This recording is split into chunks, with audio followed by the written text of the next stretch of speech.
اكلتي هو كله ضرب. مفيش شتيمه ولا ايه؟ في المشهد دوت علاء ولي الدين بيمثل مبرمجين كتير جدا بيجوا لي يسالوني هو كل الشرح نظري نظري نظري بتاع المايكرو سيرفيس والدي دي دي، يعني مفيش عملي ابدا. ان شاء الله النهارده هنتكلم عملي، هناخد الاركتكشر اللي عملناه المره اللي فاتت ونقارنه ما بين الاركتكشر الموجود في الكتاب، نعرف ايه الفروق، ناخد الاركتكشر الموجود في الكتاب ونطبقه على الكود، وبالطريقه ديت نملى الفراغ ما بين الشرح النظري والتطبيق العملي. خليكم معانا.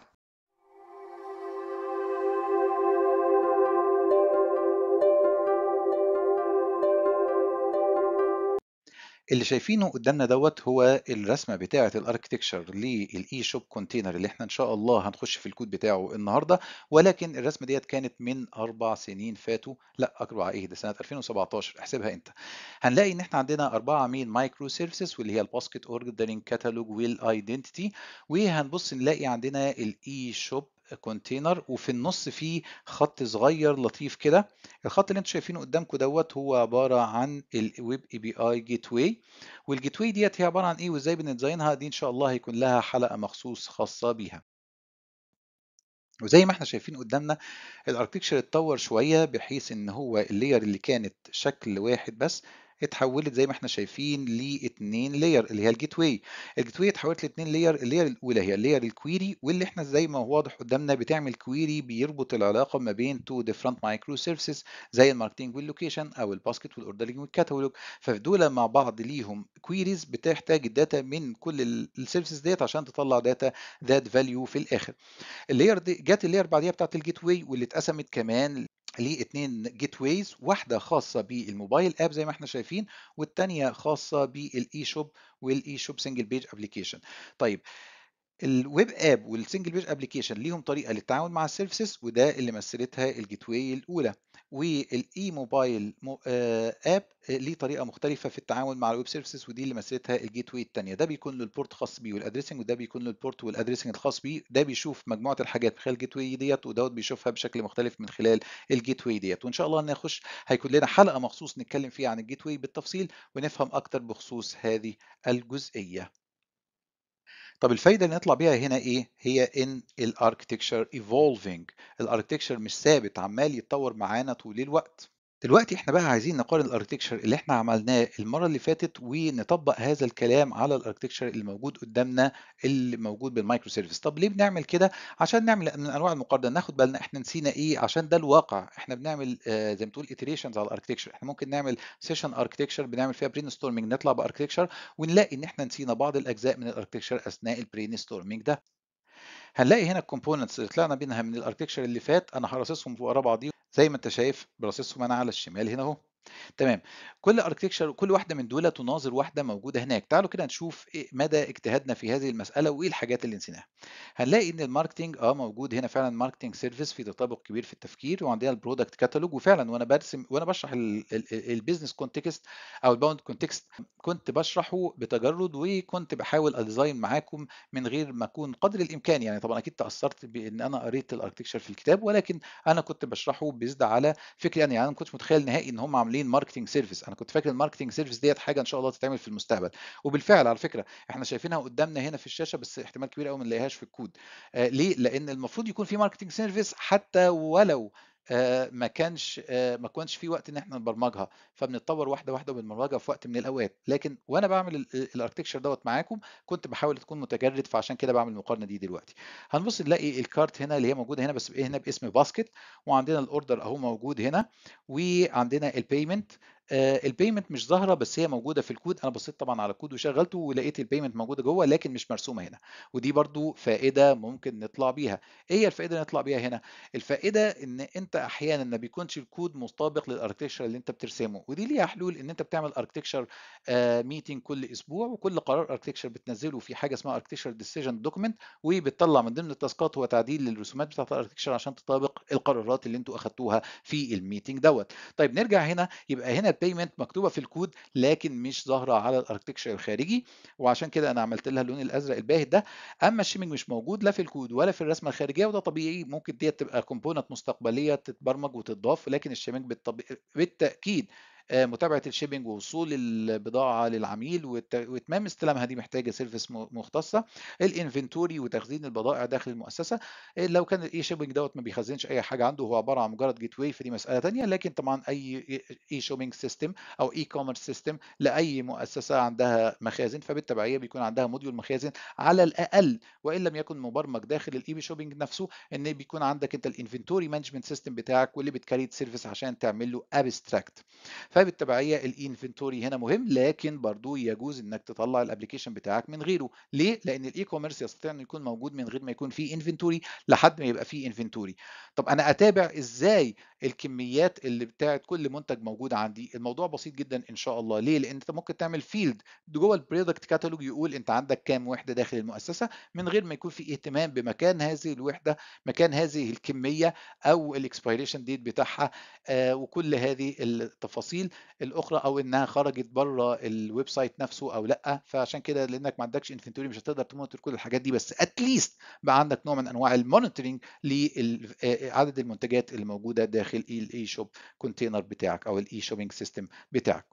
اخر حاجه احنا نسيناها الايدنتيتي. طبعا الايدنتيتي لازم تكون سيرفيس منفصله، لان الايدنتيتي ديت هي بزنس منفصل بيمانج الاكسس بتاع اليوزر والبريفليج بتاعته اوفر ذا سيستم، اللي هي الكليمز اللي بيدعي ان له الحق فيها وان هو مين وكل الكلام ده مش محتاج شرح. الايدنتيتي تقريبا كلنا عارفينها.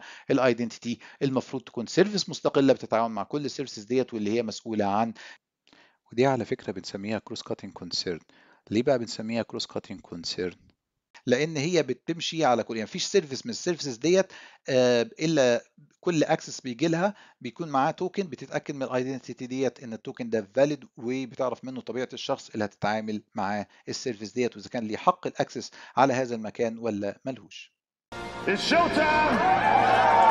وبفضل الله الحمد لله اخيرا وصلنا للكود. وعشان تقدر تتابع معايا انت محتاج تنزل الاي شوب اون كونتينرز، واللي تقدر تسيرش عليه جوه الجيت هاب او تسيرش عليه على جوجل وتقدر توصل له من هناك برضو. بعد كده سواء انت كان عندك خبره بالجيت هاب او ما عندكش، تقدر تنزل الداونلود زيب فايل، وده بالتبعيه مش محتاج خبره في الجيت هاب. لو عندك جيت هاب ديسكتوب طبعا وعايز تغير، ممكن تعمل تقدر تنزله من خلال الجيت هاب ديسكتوب عشان تقدر تشوف التغييرات بتاعتك وتقارنها باللي موجود في الاصل. او لو انت محترف شويه في الجيت هاب تقدر تستخدم اليو ار ال دوت وتعمل جيت كلون، او تقدر تعمل جيت هاب سي ال اي باستخدام التول الجديده اللي منزلها لنا مايكروسوفت. لو انت عندك خبره في الجيت هاب طبعا ده افضل، عشان لو انت حبيت تغير في الكود تقدر تشوف الفروق. على العموم كل التفاصيل الخاصه بالجيت هاب لو حد يقدر يشرح لنا كورس جيت هاب بالعربي في الكومنتات، بحيث يفيد الناس اللي بتزور القناه وتقدر تستخدم دوت وياخد الثواب، يا ريت يعمل كده. وخلال ما الابلكيشن بيعمل داونلود انت ممكن تروح بقى تبدا تظبط الدنيا او الانفايرمنت بتاعتك من خلال انك لازم تنزل الدوكرز في الاول. برضو انت عايز تاخد الفيجوال ستوديو اف 5 اكسبيرينس، فانت هتكليك هنا واللي هيبعتك على المكان في الدوكيومنتيشن ازاي تستخدم الفيجوال ستوديو، وتقدر تفولو الستبس الموجوده هنا وتتاكد من ان كل الديبندنسز موجوده، وان انت تقدر تشغل الابلكيشن من جوه الفيجوال ستوديو. الحته دي مهمه جدا، لان انا بصراحه كنت مقابل مشاكل جامده لما كنت بحاول اشغله من غير ما ارجع للدوكيومنتيشن، واكتشفت ان المشكله في حاله بسيطه جدا، ان انت محتاج تظبط السنجل بيج ابلكيشن. طبعا بالاضافه لقراءتك للانستيشن ستيب باي ستيب فور شور دوت بيعمل لك بعض في ترابل شوتس لو انت قابلتك مشكله من المشاكل المذكوره هنا اهوت. بعد ما تخلص هذا الكلام هيكون الفيجوال ستوديو بتاعك جاهز، وتقدر بالتبعيه ان انت تفتح الابلكيشن من خلال فيجوال ستوديو، واللي اول ما يفتح يقول لك ان الدوكر ديسكتوب لازم يكون شغال، واذا ما كانش شغال هيطلب منك ان هو يشغله، وهيشغل لك الدوكر ديسكتوب، وبالتبعيه هتلاقي الابلكيشن كله قدامك هنا. ببساطه جدا هتروح للدوكر كومبوز فايل، البروجكت بتاع دوكر كومبوز زي ما انت شايف اهو، وتبدا وتقوم دايس بلاي وتروح تعمل لك فنجان شاي ولا قهوه، لان اول مره بيرن بياخد وقت كبير جدا، لانه بيبدا بيعمل بيلد للايمجز، وبعد ما يعمل بيلد للايمجز يبدا يعمل لهم ابلود ورن.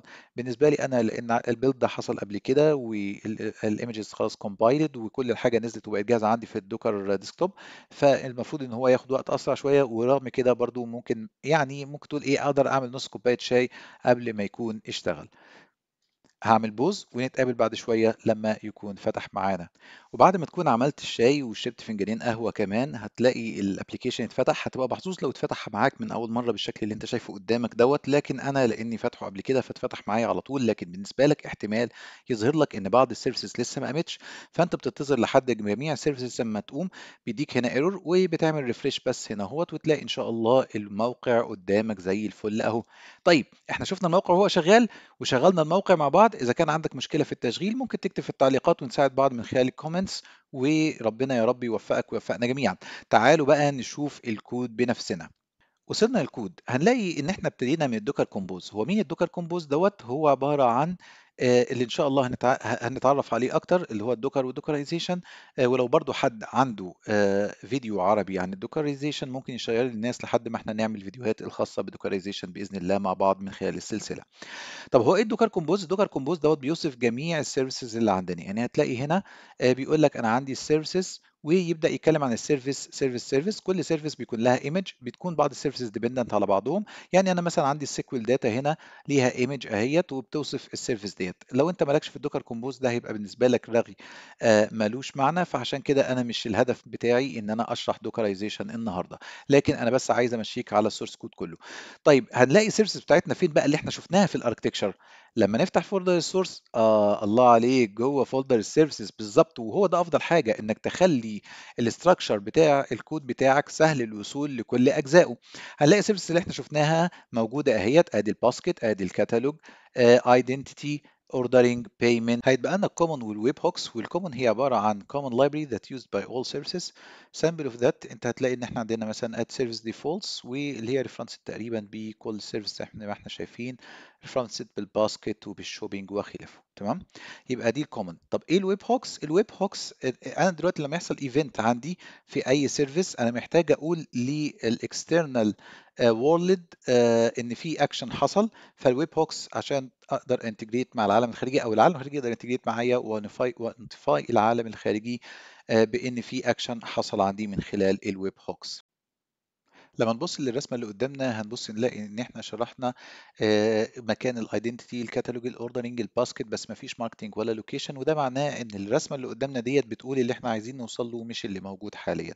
طب احنا كده خلصنا الجزئية بتاعت السيرفيسز، تعال ننتقل لللاير اللي بعديها بتاعت الاي بي اي جيت واي ونشوفها على الكود. بالنسبه للاي بي اي جيت واي ادي الفولدر بتاع الاي بي اي جيت واي بنفتحه بنلاقي الخطين اللي احنا شفناهم دول الجزء المواجه للموبايل في الاي بي اي جيت واي هنا الخاص بالموبايل، والجزء الخاص بالويب سواء كان من خلال MVC أو من خلال السنجل بيج ابلكيشن واللي احنا شايفينه هنا من خلال الويب. فدي الاي بي اي جيت واي الثانيه واللي احنا ان شاء الله هنخش في التكنولوجيز بتاعتها والديتيلز بتاعتها ليتر باذن الله واحنا بنشرح الكتاب. وبكده بفضل الله تعالى كلامنا في السورس كود يكون خلص الجزء الخاص بالسيرفيسز، ويتبقى ان انت تبص على الفولدرين التانيين واللي هم فيهم الموبايل اب والويب كلاينتس. اتمنى ما تنسوناش بدعوة جميلة وشير وسبسكرايب، وانت بتشير ما تنساش نية انك بتنشر العلم، ان شاء الله شير في الخير ويا رب يصلنا جميعا الثواب. وشكرا ليكم واتمنى اسمع اسئلتكم في التعليقات واحس التفاعل الناتج عن هذا العمل من خلال الأسئلة. ما تتكسفش إنك تسأل، بيقول لك ضاع العلم بين اثنتين الحياء والكبر، واحد يتكسف إنه يسأل يستحي أن يسأل، والآخر يتكبر أن يسأل، أو بمعنى آخر أنا عيب إن أنا أسأل السؤال دوت فبيضيع العلم. لا إن شاء الله إذا كان عندك سؤال اسأله وربنا يا رب يوفقنا ونجاوب أسئلتكم على خير. شكرا لكم ونشوفكم إن شاء الله في الحلقة الجاية وإحنا بنخش في الديتيلز بتاعة الويب اي بي اي أو الكوميونيكيشن مودلز بين السيرفيسز والعالم الخارجي. أشوفكم على خير والسلام عليكم ورحمة الله وبركاته.